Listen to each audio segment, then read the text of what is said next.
তো আমরা এসেছি ওই যে খেজুরের রস খেতে, একজনের বাড়িতে। উনি খেজুর গাছ পাছ কাটেন, তো খেজুরের রস কালেক্ট করেন। তো ওনার বাড়িতে করে এসেছি, জানি না পাবো কি পাবো না, দেখি। এটাই হলো ওনার বাড়ি।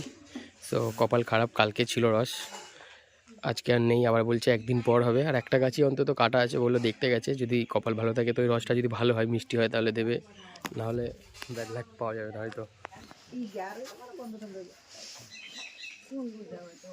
খাওয়া যাবে? হ্যাঁ, আমি একটুখানি তোমাদের দেবো। আচ্ছা, ফ্রিতে একটুখানি দেবো, যদি খেতে পারো খাবা, এমনি অসুবিধা নেই। ঠিক আছে, তাও দেখি খেয়ে।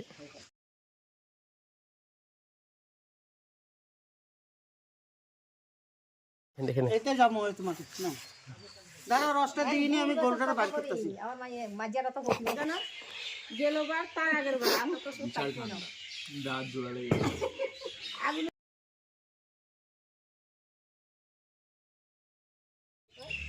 আমাদের রস ঢালা হচ্ছে এখন গ্লাসে।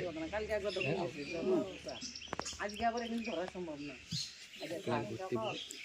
ইয়ে তাহলে রেশনের ইয়া কি করে পিয়ালিরে দিইনি, কই যেতে গো?